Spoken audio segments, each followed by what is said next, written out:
So this morning, I still want to welcome you this morning to Embassy Community Church here in Rome, Texas. A lot of people are not here this morning. Most of them called me and said, for one reason or the other, they were not going to be able to make it. But I'm glad for you who is here, and those who were not able to make it, we are doing live, so they'll be able to get our message just as if they were here. So we thank God. We thank God for His grace. We thank God for the victory that He's given us in this community. We thank God for His ability to help us to reach out to the people in this community. So this morning, very important message, very powerful message that God has for us this morning.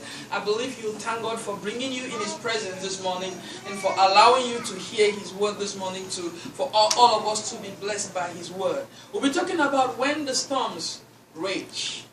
When the storms rage. And storms are not new to us. Storms, in my message, is literal and is also a metaphor.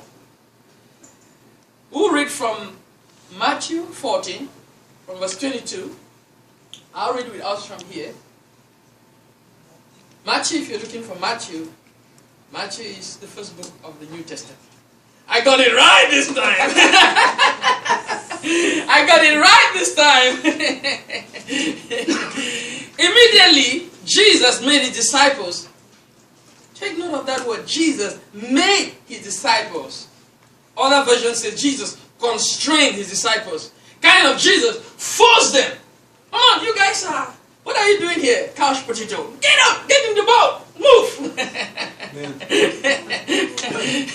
Get it in the boat and go before Him to the other side, while He sent the multitudes away. And when He had sent the multitudes away, He went up on the mountain by Himself to pray.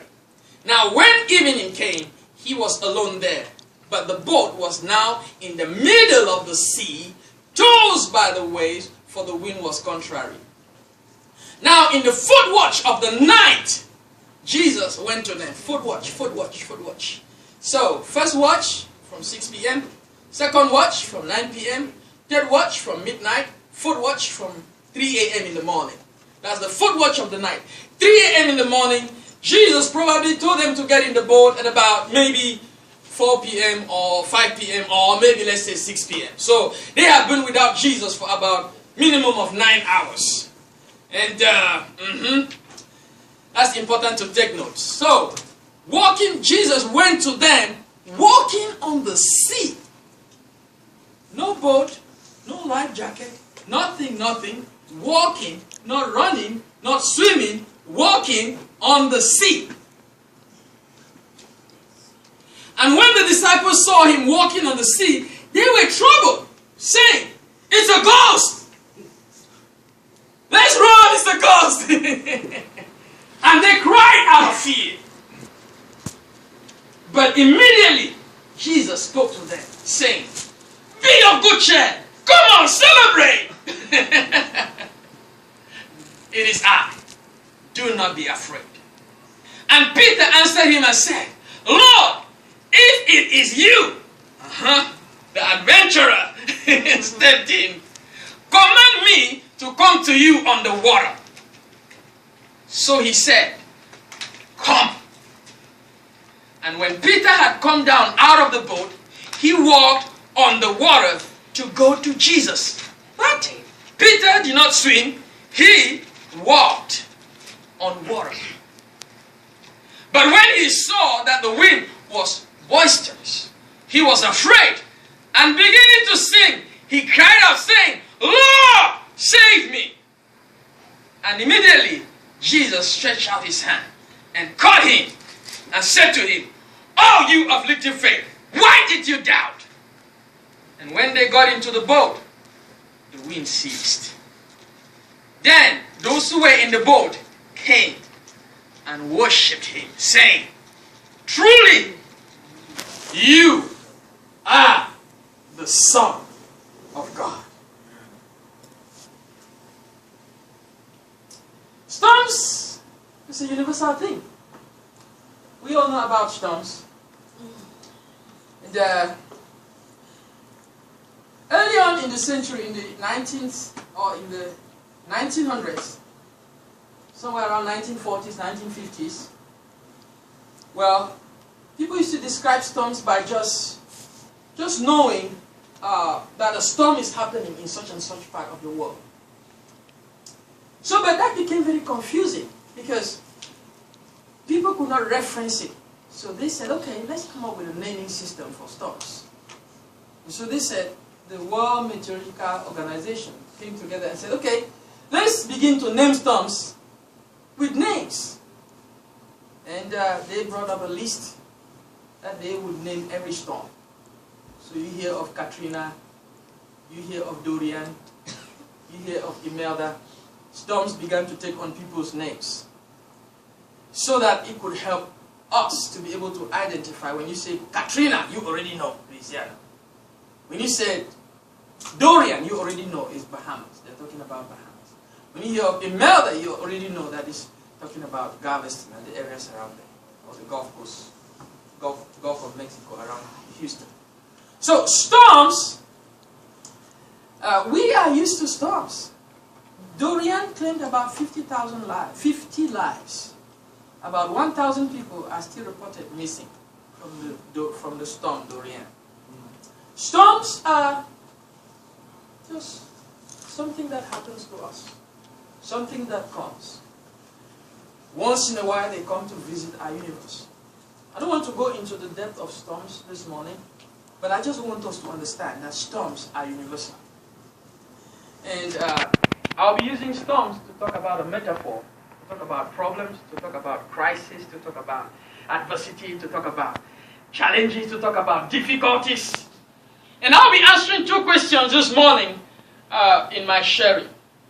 Why do we have storms? Why do you have storms in your life?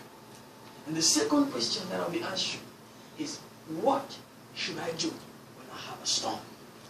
How do I face a storm? Should I walk on the water like Peter did? How can I walk on that water that is raging like a storm? So this morning, I want us to understand that storms, crisis, and what's a crisis? What's a problem? No, everybody defines a problem on their own terms because everybody has problems. Trust me. You might think you have a problem and nobody is going through a problem that is like yours. Wait until you hear somebody whose problem is 5 times worse than yours. So everybody has a problem and everybody defines a problem based on their own terms. So it's important for us just to have a general definition of what a crisis is, of what a tragedy, of what a pain, of what a difficulty is. A crisis, a problem, a storm, as I'm calling it this morning, is something that has happened to you or to somebody that you love that is out of your control. You didn't see it coming. You cannot control it. You cannot change it. It's right there in your face, staring you. That's a problem. Another way to look at problems is something that came when you were not expecting. Something that you least thought about it. I mean, everything was going on nicely. We say in French, mollo mollo. Everything was going on slowly, nice, cool. And suddenly, from nowhere, a storm, a problem just popped up. Unexpected, unannounced, without invitation, just showed up at your door. Storms. So why do we have storms? I'm just going to give you just 3 simple reasons why we have storms. We have storms to test our faith.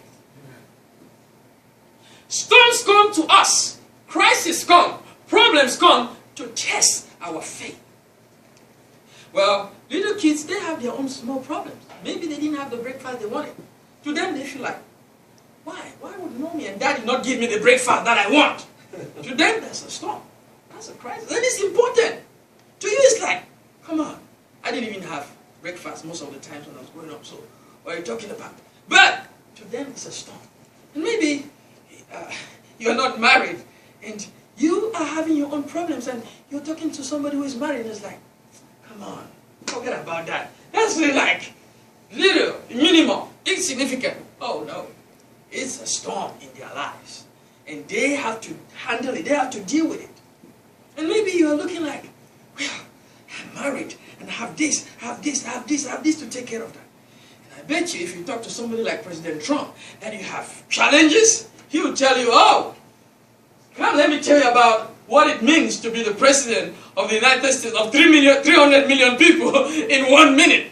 If I take my load and put on you, it's going to crush you. So storms depends on what dimension you're looking at it. Storms are a normal part of our lives. Storms come to test our faith. And storms test our faith when we walk into difficulties. You remember the story we read? It's a simple story, straight to the point. Not much to analyze from that story, but there's so many in-depth mysteries, so many revelations that are hidden in that story. Peter walked on the sea. He had little faith. But even with his little faith, he was able to walk on the sea. It's not the size of your faith that matters. It's if you put that faith into action. You might have a little faith, but if you can put that faith into action, it changes things in your life. Little faith is all you need. Little faith. Your little faith can move mountains. Your little faith can bring down the mountains that are crushing you. Little faith. But there's a condition to that faith. That faith is going to be tested. 5 minutes before that or 2 hours before that, if you had told Peter, you have doubts, Peter. Peter would say, me have doubt? I don't. Look for someone else. You missed. But Jesus told him, oh, you of little faith, why did you doubt? So our faith is tested to expose its weaknesses. If your faith is not tested, you won't know how weak your faith is. You think that, oh yes, I'm this mighty giant. You tell yourself, oh yes, I'm able, I can do it. I can do this. But when your faith is tested, it becomes unshakable. Because in the middle of testing your faith is strengthened. It's just like walking a muscle.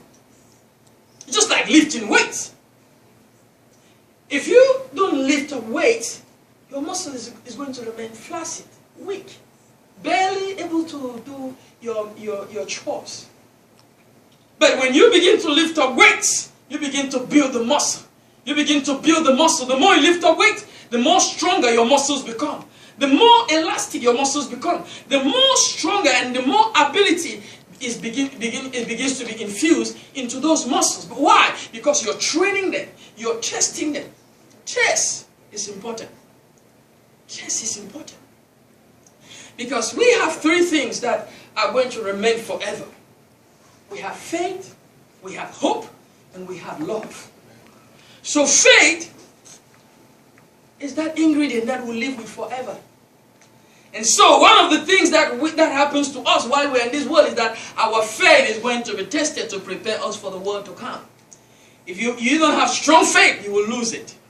If your faith is not tested and challenged and you face difficulties, your faith is going to be weak and you easily lose it. So when your faith is tested, it becomes unshakable. The other area of our life that is tested is our hope. Our future expectation. You may have a dream. Until you face distractions, you'll be focused. You'll be going through to accomplish your dream with a singular mind. But your hope is going to be tested. Distractions will test your hope. And when hope is tested, it develops into character. I'll not talk much about that this morning. Your love is going to be tested. When your love is tested, it becomes sacrificial love. Married people will understand what I'm saying. If you have a family, you understand what I'm saying. You can say, yes, I love my brother to death. I love my sister to death. Why don't you just step on your toe? That's when you really know if you love them or you love yourself more than you were thinking you love them. Your love is going to be tested. And that's why when love is tested in marriage, we are taken aback. This was the person who promised me heaven. He promised me that he was going to do this and do that and do that and do that. Yes, he meant it. She meant it. But when love is tested, you begin to see weaknesses. You begin to have disappointments. You begin to have failures. Love has to be tested. If love is not tested, it remains selfish. You focus on self. Test is important. Very, very important. Our life is surrounded by tests. If you want to hold a driver's license and hold a steering wheel and be able to drive, the DMV has to be sure that you are able to take that vehicle, start it, put it on the road and drive in your lane, observing the speed limits. That's very important. If you're not tested, and somebody says, I turned 18, okay, here's your driver's license. Oh my, watch how they will drive if they've not been tested. And so there's something about testing that matures you, that makes you stronger, that makes you become emboldened, that gives you confidence in yourself. When you're not tested, you're just there. You don't know your capabilities. Yeah, true. I agree with you. Testing is not the best way to maybe evaluate what you are able to do. But that's at least the minimum. That's at least the minimum way for you to be able to evaluate what you can do. So why do we have problems? We have problems because God wants to help us. Does God manufacture problems for us so that we can get tested? No. God doesn't do that. Most of the problems that we go through are self-inflicted. Our decisions, our choices, our difficulty to change. Those self-manufactured problems and difficulties and challenges for us. So, what should you do when you have crisis? Well, before we get to what should you do or what should we do when we have crisis, let's look at what we should not do. It's important to look at what we should not do, because when you look at what you should not do, it gives us kind of a picture, a view of what's very important. Because if you just know what you should do and you don't know what you should do, well, you can be doing what you should do and then doing what you should not do, and then it cancels out and you find yourself marking time on the same spot. The children of Israel, when they left Egypt, they were going to the promised land. That was the promise. That was what God told them. And they walked around in the wilderness for 1 year, 2 years, 3 years, 4 years, 5 years, 6 years, 7 years, 40 years for them to be able to learn. And some of them didn't get it. They had to die without learning. Storms are important because they help you to adjust. So what are some of the things that we should not do when it comes to storms? When you have a cool life, a quiet life, a cool life, a quiet life, everything is going on nicely, everything is going on smooth like smoothie, everything is so good. And all of a sudden, from nowhere, you lose your job. All of a sudden, from nowhere, you get a bad diagnosis. All of a sudden, from nowhere, you have a recalcitrant child. All of a sudden, from nowhere, you have to file for bankruptcy. All of a sudden, from nowhere, things just step into your life, and you ask yourself, where is it coming from? Never saw this coming. The first thing that most people do is panic. They press the panic button and get into the panic mode. Oh my God, what am I going to do? What am I going to do? How can I handle this? Why did it happen to me? Oh my God. You get into a panic mode. And when you get into a panic mode, you give the devil the foothold, the advantage to step into your life and mess you up the more. You know what happened when Peter and the other disciples, they saw Jesus coming? They said, oh, it's a ghost! It's a ghost! These are grown-up men, okay? These are men with wives and children. They panicked.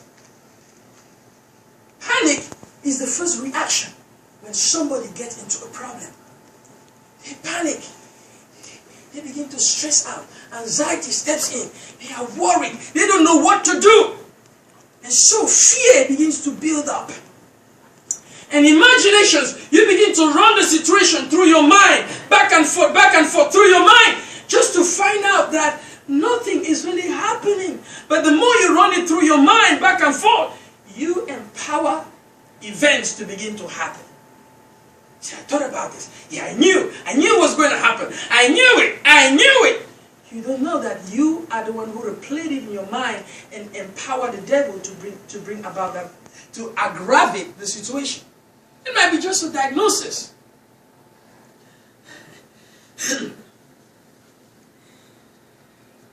I'm taking permission from my wife to share this story with you.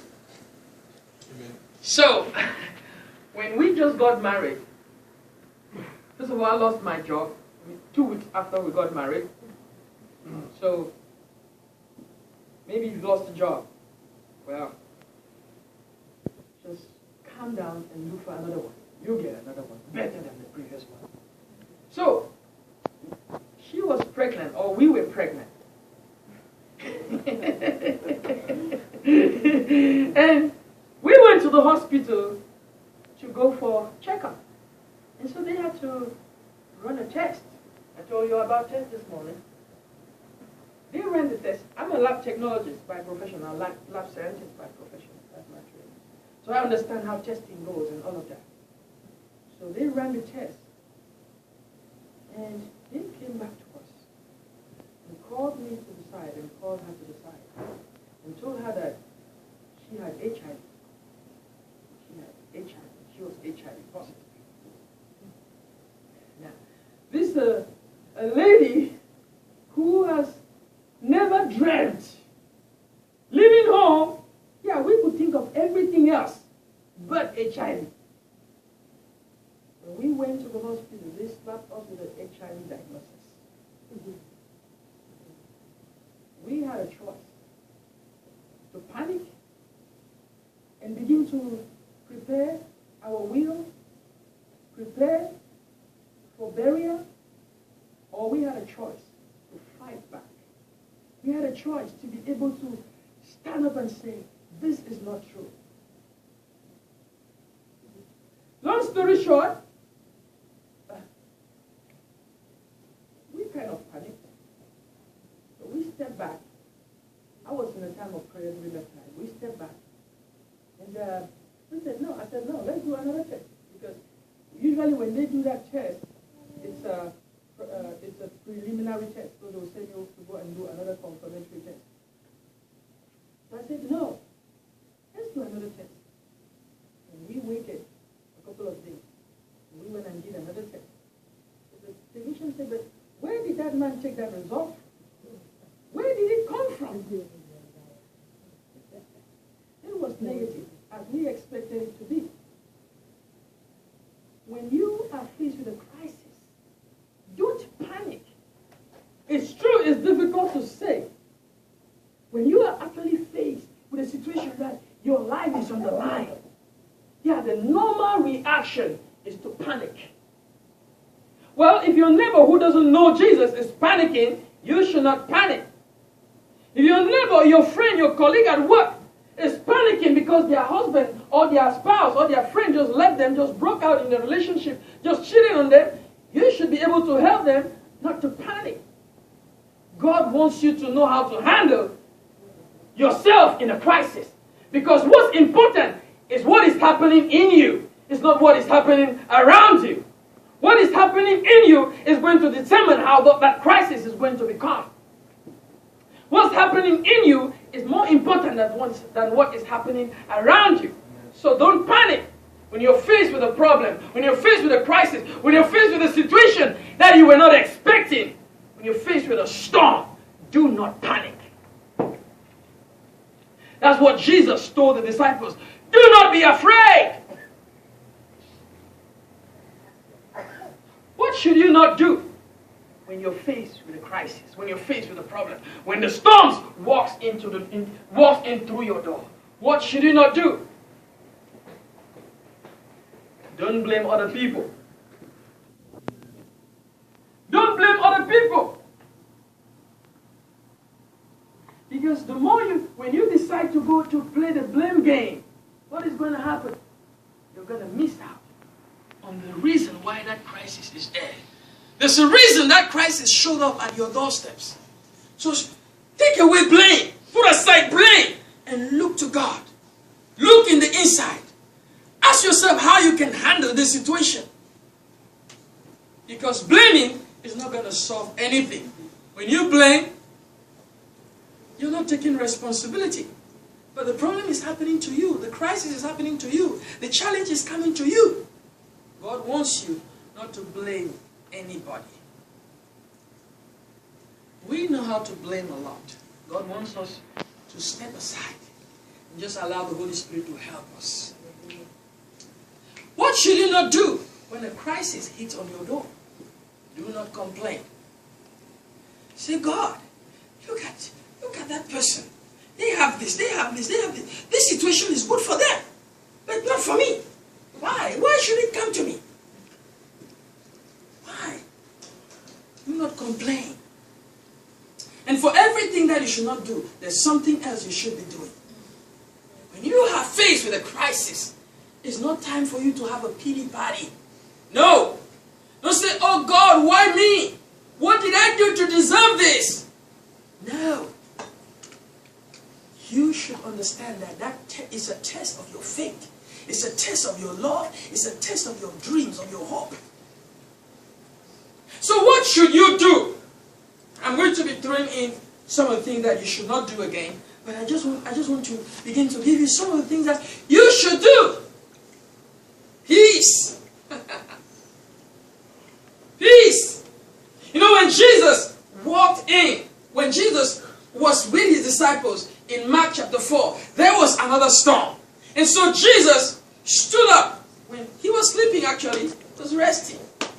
He was tired from a lot of work. He was taking his rest. And so Jesus, his disciples ran to him and said, Master, Master, don't you care? We are perishing. There's a storm out there. We are dying, Jesus. Jesus stood up and said, Peace, be still. You're going to have storms. But remember, in the midst of the storm, the first thing you should do is to gain peace. Do everything to have peace in the inside.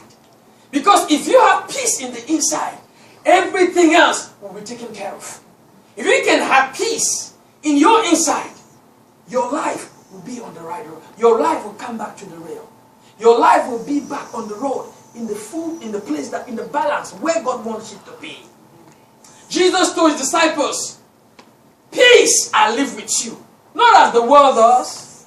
In the world you have trouble, you have tribulation, you have adversity, you have mockery, you have insult, you have persecution, you have sickness, you have all kinds of things in the world. But I will give you peace. Jesus will give you peace in the middle of the storm. He will give you peace when the storms is raging around you. When the storms are raging around you, what you need is not the solution right away. Don't be thinking about the solution yet. Just get some peace deep down in your soul. Just get some peace in your inner man. Just get some peace in your heart. Let your heart be at peace. Psalms 46 says, be still and know that I am God. Yes. I believe God is speaking to somebody this morning. God wants you to be at peace. Relax. Yes, it's out of your control, but it's not out of God's control. Amen. Relax. Let God handle it. Yes. Because He knows how to calm the storm. He knows how to stop the storm. He knows how to get rid of the storm. He knows how to take charge of the storm. He knows how to take control of that storm. Yes, it's out of your control. Yes, it's out of your ability. Yes, we agree. But get some peace. Yes. Get some rest. Relax. Don't kill yourself. You can't handle it. Get some peace. Let peace fill your heart.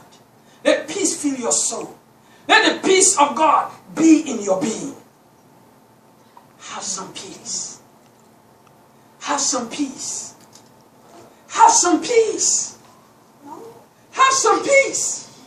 God wants you to have peace. Not when everything is going on fine. Not when everything is good and nice. Not when you have compliments at work and your work is being appreciated. Not when everybody is saying, oh wow, what a great person. Oh, have some peace. When things go the opposite direction. When things are in the negative. When the storm rages. And when everything seems to be dark and gloomy. Have peace. Yes. Have peace. Jesus is the Prince of Peace. Peace is not a state of mind. Peace is a person. And when you know the person of peace, you can have peace. Jesus told his disciples, he forced them, he constrained them to get in the boat and go to the other side. They were at peace. Oh, around it. So God said, okay, we'll know by the end of the day if you have peace or not. So they got in the boat. As they were going to the other side, the wind, the storms arose. And in the midst of the storm, they lost everything. They pressed the panic button. They were waiting and praying and crying and complaining. And Jesus showed up. The Prince of Peace showed up. God's peace is coming to you. Amen. You just need to be in a place to receive it.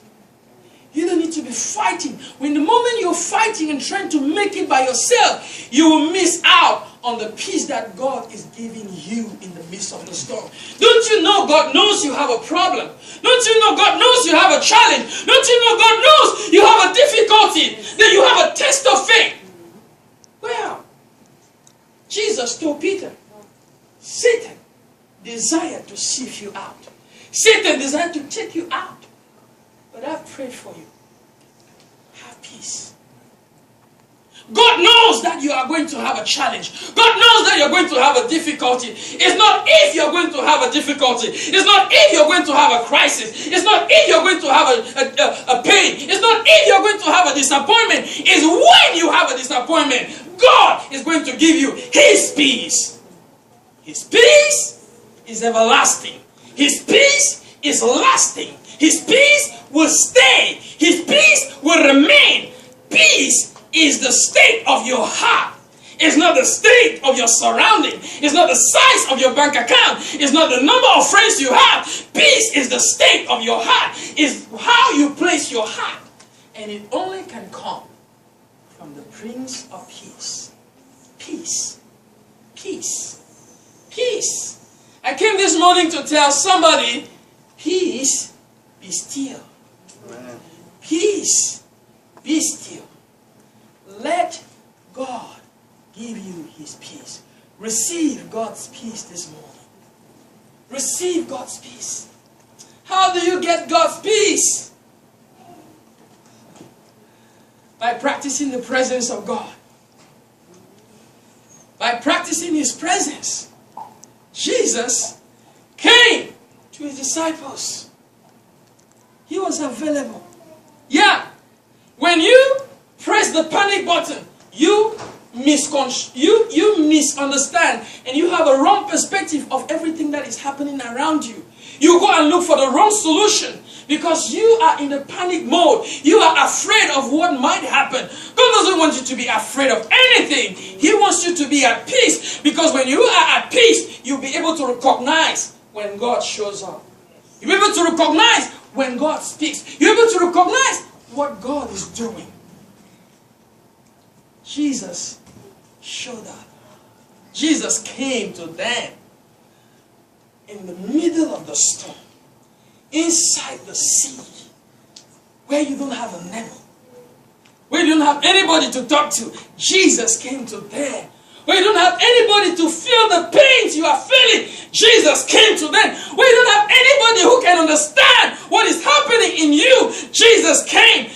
Jesus came in the middle of the crisis, in the middle of the tragedy, in the middle of the pain, in the middle of the frustration, in the middle of the disappointment, in the middle of nowhere. Jesus came to them. Jesus will come to you. Amen. And again, He is already coming to you. All you need to do is to practice His presence. Practice His presence. What does it mean to practice His presence? You remember Joseph. Joseph the dreamer, they call him. Joseph was a dreamer. He was dreaming and dreaming and dreaming. And his brother said, okay, when you become a slave, you dream and let's see. They call him. They say, Egyptians, do you need somebody who is strong and who can dream very well? Here you go. They sold Joseph as a slave to Egypt. Your own brothers, they caught you, they took you and sold you as a slave. They didn't care the consequences. They didn't care what was going to happen. Some of the most painful wounds are ones that come from those that are closest to you. And you know what? You need to know that's a test of your love. You don't render evil for evil. Joseph said, you meant it for evil, but God meant it for good. Amen. Oh my God. I feel like sharing with you and just preaching to us this morning. Because God wants you to know that that storm, yes, is raging, but He is in control. He is in charge. It's not the storm that's going to determine what happens to you tomorrow. It's God who is going to determine what happens to you tomorrow. Yes. So the children of Joseph's brothers caught him and sold him. They sold him to slaves.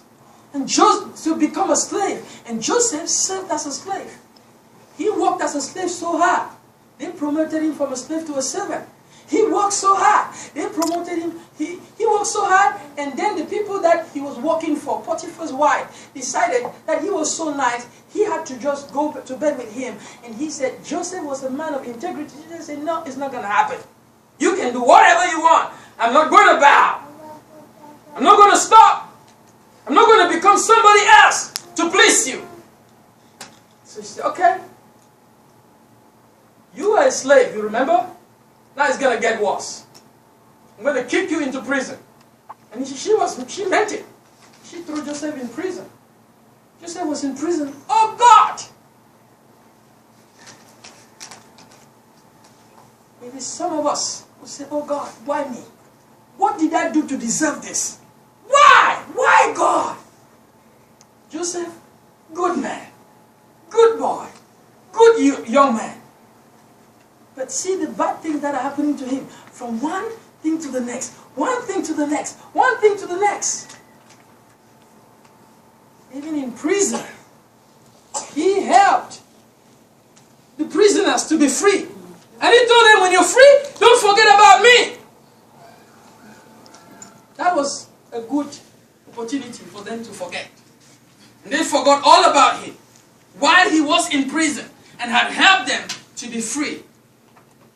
But God was preparing him. God was training him. Another thing you need to understand about dreams, about storms, is that a storm is going to prepare you for the future. It's going to prepare you for what God has planned for you. Yes. When you see a storm, get ready. It's announcing a promotion. When you see a storm, get ready. God is about to change your world. God is about to take you to the next level. God is about to change the things that you've been going through. God is about to change your very experience. He's about to take you to the next level. It's a promotion. It's a sign that God, you're marked for a promotion. You're next in promotion. A storm, a crisis, a problem. So Joseph was just prison. One thing about Joseph is that God was with him. He practiced the presence of God. He knew God. He could talk to God. How do you practice the presence of God? It's easy. Very easy. You tell yourself, you go into that moment of prayer, you go into solitude, you go into that time of spending time with God, and you just see Jesus in front of you. Don't see the problem. Don't see the pain. Don't see the confusion. See Jesus in front of you. The disciples saw a ghost, but when Jesus came close, they could recognize him. They could see him. So go close to Jesus. Invite him into your life. See him. Please sit down. Close your eyes in the middle of that storm. Close your eyes and see Jesus. The more you do that, the more God's presence comes to you. The more Jesus becomes real and real to you. Don't see the pain. Don't see the frustration. Don't put your eyes on the pain. Don't put your eyes on the crisis. Focus and see Jesus. See Jesus in your marriage. See Jesus in your education. See Jesus at your job site. See Jesus in that problem. See Jesus in the midst of that problem, in the midst of that storm. Focus and see Jesus. That's how you practice the presence of God.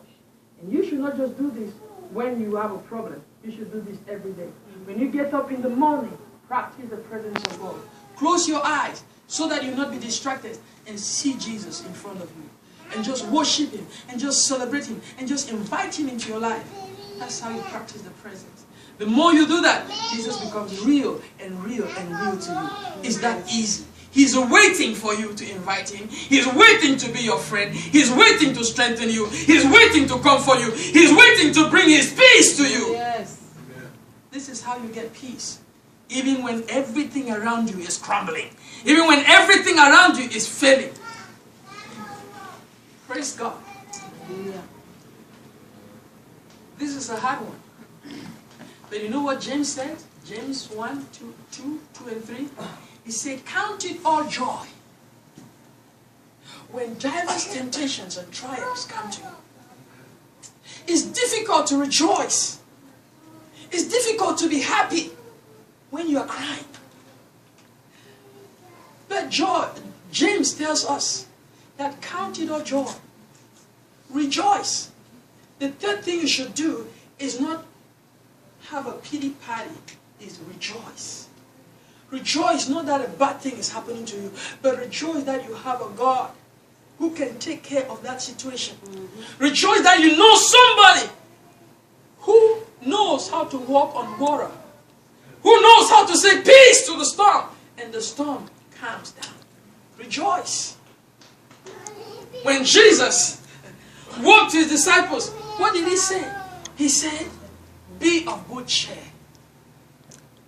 Be of good cheer. Celebrate. Cheer up, people. Rejoice. This is another thing you should do. Because when you're rejoicing, you will not be complaining. When you're rejoicing, you will not be blaming. When you're rejoicing, you will not be sidelined. You will not be having pity party. You're rejoicing because God is with you. You can remember Shadrach, Meshach, and Abednego. Somebody say a bad Negro, but that's how they call it. Shadrach, Meshach, and Abednego, they were in the midst of the storm. Their life was on the line. But, even though their life was on the line, they told Nebuchadnezzar and his people and his army, and even if God doesn't set us free from here, we're going to die in the fire, but we'll still celebrate him. We'll still praise him. Priority. One of the reasons we have challenges, one of the reasons we have problems, we have difficulties, is because we have misplaced our priorities. Amen.